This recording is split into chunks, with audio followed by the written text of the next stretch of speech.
with the cause to make awareness on Alzheimer's and other diseases that are linked to dementia. And of course, these are diseases that affect the functioning of the brain. And tonight we talk about, you know, some of these diseases which are under dementia. And to help us with that discussion is Elizabeth Mutunga, CEO and founder of Alzheimer's and Dementia Organization Kenya. I hope I've pronounced Alzheimer's well. Yes, you did. I did. Welcome to the show, and thank you so much for joining us. Thank you for having me. And you know, when you talk about Alzheimer's, we talk about dementia, it's about forgetfulness, and all of us forget things and remember. But how can we define dementia such that now there's a clarity and a line that is drawn, that is not just a normal forgetfulness, this is now a condition that needs help? All right. Yeah. So dementia is an umbrella term, like you well stated. It's where you have people forgetting what they used to do. The memory is lost, their cognition is affected, their personality is changed. And so there are many types of dementia, and Alzheimer's disease is one of them. And so like you said, yes, we all forget. But if we can retrace back our steps and remember where we are from, for example, if I left my keys here and I came back and I said I was at KBC and I've come to pick up my keys, then I'm at a good space. Yeah. But if you cannot retrace your steps, then there is a problem. That's when you need to see a doctor. And what about if the retracing is maybe, you know, not intentional? Maybe something has happened. Let me give an example. Most of the symptoms of COVID-19, we have forgetfulness. So you forget you are doing something, and then if you are cooking and you left something, and you remember you're cooking when things are not, you know, right there. So if something triggers you to remember what you had forgotten, is that dementia, or it's just normal forgetfulness? It's normal forgetfulness. Because if you had dementia, then you would not even have remembered that there was food on the jiko. Other times we've had people, even family members, telling us that the person started cooking, they forgot, the food got burnt, then they remember, oh, then the food is removed, and then she keeps saying, oh, I have not cooked for you. So she even forgot that she had already started cooking before, and she goes back again to start cooking. So if you cannot be able to remember that this is what I was doing before, then there's need to worry. When people are aging, they tend to forget things a lot. You know, is it a sign of dementia? Is it a disease of the old? You know, is it normal aging sign, or how can you differentiate someone who has dementia and who is just aging gracefully, you know? So with dementia, one of the, they say it is age related, and they say it's from 65 years and above, but also we are getting cases of younger onset dementia at around 40 years. And so most people think because somebody is 65 years and above, it's normal to forget. But dementia is not normal aging, because we know people who are in their 90s who still are very present, who know what is going on in the country. But somebody who's got dementia, for example, if you ask them who's the president of the country, depending on when they were born, if the first president, who was Mzee Jomo Kenyatta, was the president, they'll tell you he's the president. Yet at the moment we know he is not the president, it is his son who is the president. So that it's not normal aging, and so we really need to, it's a myth actually, and we are trying to demystify that myth, that it is not normal aging. Yes. But mostly it affects the elderly, right? Yes, from 65 years and above, but not all. Like I said, there are people even in their 90s who are still very present. So it is a disease that affects the person, one person's brain, and they could be the same age, but one still is very present, the other one has been affected. Their short-term memory is all wiped out, and they're using their long-term memory. So can a child be born with dementia, or it's a condition that is acquired over time, with age? It is acquired with age, but now we're also hearing disturbing news. The other day we saw something about dementia-related children who've got dementia. So things, I think, are changing in the world, and so things are getting different than before. But we've had cases of people commenting that there are children who are actually getting dementia and they are forgetting. So we've had cases. So can anybody get dementia? Can you just wake up with dementia, or who is at a risk of, you know, having this condition? It's very hard actually to say if you can wake up and get dementia, because one of the things that we've noticed is that there are people who have They don't have diabetes, they don't have blood pressure, because these are risk factors. Their cholesterol is okay, yet they get dementia. Other people, dementia is in their family, it keeps continuing. The next generations, they still get dementia. So it's very hard to draw a thin line and say, you will get dementia, you will not get dementia. So we tell people, these are the risk factors. Just ensure that you keep your mind busy, social networking with people. Just also, as you're exercising your body, exercise your mind, healthy eating. If it comes and you have done your best, then it was meant to be. But you do your part. And we'll be talking about the risk factors. But you mentioned diabetes. Yes. Is that why dementia is more common in developed countries? Yes, and I think why we say it's common is because we know about it. But in Kenya, because a lot of times, and I know when my dad had it, I told somebody my dad has dementia, and they said that is a disease for the Western world. It's not in Africa. And so a lot of people, because of lack of knowledge and information, then it is very difficult to say that actually we have people in Kenya who have dementia, and that is why we don't even have a prevalence. The numbers, because people do not talk about it.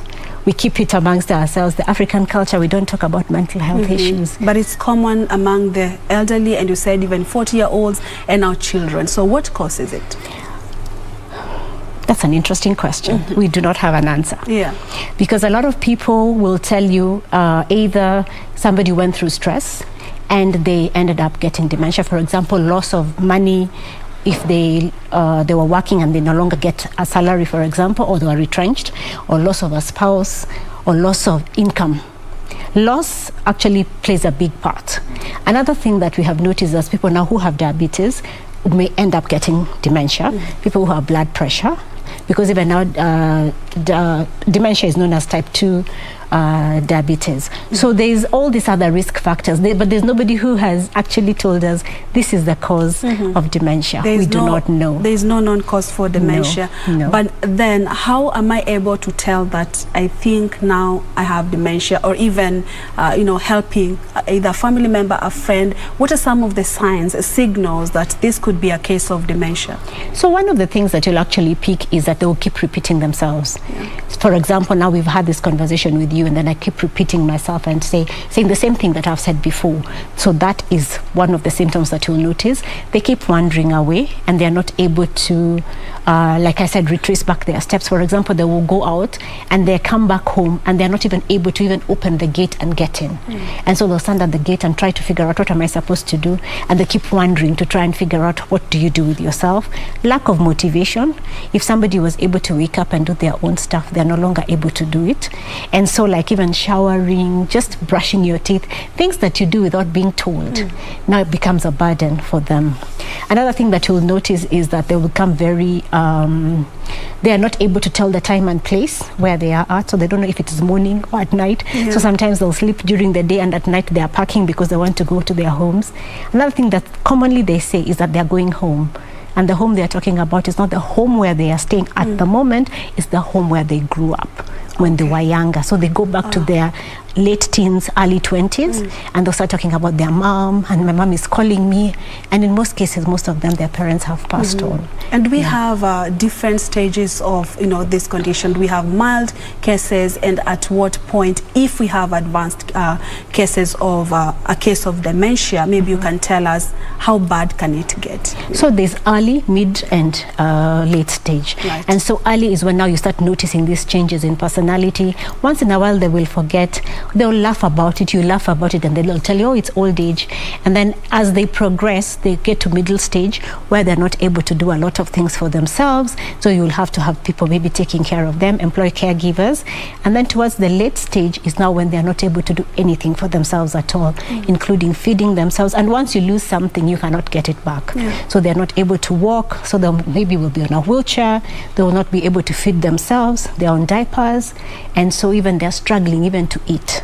So that will be the late stage. And I forgot to ask you, what are some of the, apart from Alzheimer's that we saw, what are some of other conditions that fall under the dementia? Okay, so we have frontotemporal dementia, we have vascular dementia, HIV-related dementia, and also Parkinsonism.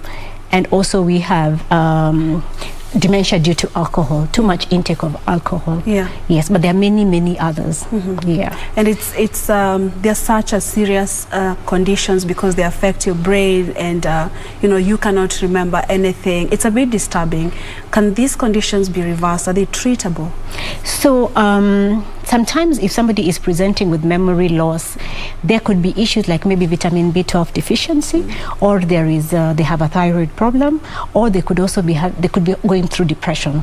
So if this is treated, those symptoms are treated, then they would go back to normal. So that would be reversible. But by the time the doctor tells you that you have Alzheimer's disease, frontotemporal, or these other types of dementia, they are irreversible. That means they're progressive and they're degenerative. It does not stop. And so before they even tell you have dementia and what type it is, they've got to take you through scans, blood work, tests, mental tests, to be sure that by the time they are telling you you have an irreversible type of dementia, it is the correct. Yeah, and what could go wrong if you have dementia? What are some of the complications? Yeah. It's a difficult disease and a very sad disease, because this is somebody who was very capable. There are people who used to do things for themselves, and now they're no longer able to do things for themselves. And they're also frustrated because they can tell there's something wrong. I remember my dad would keep hitting his head and ask, what happened to my brain? I cannot remember stuff. And my dad was a policeman, and a senior policeman at that. And we've had doctors, we've had nurses, we've had teachers, people who are brilliant, and they get dementia. So it's a very frustrating disease. And the problem is there's no cure at the moment. So once it starts, we can't stop. But it can be prevented. It can be prevented if we take care of ourselves. But like I say, sometimes you will do everything within your power. Like my dad would exercise, he would take care of himself, he would read, but he still got it. Yeah. So sometimes also we're also wondering, is it maybe careers, certain careers? So we are still yet to find out. There's still a lot of research going on. We will get to know as we go So there are along. no preventive measures, because no one would want to find themselves there, and now they would really want to know, like I would really want to know, how can I protect myself from getting dementia? So one of the things that we tell people is that as you're exercising, like I'd said earlier, as you're exercising your body, also exercise your mind. Do Sudoku, crosswords, and all that. Make sure that you eat a proper diet, a balanced diet, especially the Mediterranean type of diet where there's fish oils. And then also, if you're smoking, reduce or stop altogether. Drinking also, stop altogether. But social interaction, very important. Connecting with other people. And we've noticed, especially now during COVID, we are getting more calls of people with dementia because of the isolation. Because people are not able to interact as they used to. As we go to see people living with dementia, because now you can't greet them, they keep saying that we've become very rude because we are not greeting them. But it is for your own safety and their safety too. But we've seen higher cases now because of COVID. And you began by mentioning that it's not common because we're not talking about it and they're not being identified. Maybe what are some of the interventions that are available both nationally and also at the Alzheimer's and Dementia Organization Kenya? So what we do, we try and create awareness. We tell people about what it is, and especially train the caregivers on how to communicate, because communication is very key. A lot of times, because these people living with dementia are going to tell you things that are not correct, because like today we know it's a Tuesday, but if they wake up and tell you it's a Sunday, don't start arguing and telling them no, it's not Sunday, it's a Tuesday, because they don't know. So the best thing is just agree with them, but redirect their thinking. So another thing we do for the caregivers also is counseling, and also we go out to the communities and train the communities, so that if their loved one or somebody in their community has dementia, if they see them wandering away, then they can safely return them back home, because we've had cases of people who disappear and they are never seen again if they wander away. So those are the services we offer. And then we have a platform, a Telegram platform, where caregivers can ask questions, like if their loved one is refusing to take a bath, for example. Other caregivers can give you tips on what they did, then you can modify it, then you can use it for yourself. In other words, if you have dementia, it can only be, managed. Yes, it can be managed. Especially the advanced, if it's at advanced stage. But allow me to ask you this one question. You mentioned the 3 stages of dementia. Is it possible, like how do they progress from one stage to another? Is it by age? Are there predisposing factors to that? Actually, it doesn't follow. It's not sequential. So it depends. So let's say in this family, people are very loving, they're very understanding, they are taking care of the person will live for very long. If in this family, people do not understand and they are pushing him and all that, he will live maybe 5 years and the person goes. Or even the person themselves, if they are not at the point where they are agreeing to what is, the support that is being given to them, that is another thing. So it's not sequential, it keeps changing. They could move from early stage and then move to middle and then again go back to early, because what happens, it is not like a proper graph. It depends on where what is going on also can actually make the stages keep differing. Elizabeth, thank you so much for having that conversation with us tonight. We do appreciate. We have been speaking with Elizabeth Mutunga, the CEO and founder of Alzheimer's and Dementia Organization Kenya, on dementia, even as the country joins the world into marking the Alzheimer's Day. Thank you for watching. Coming up next is Business News with Carol Njenga. Stay with us.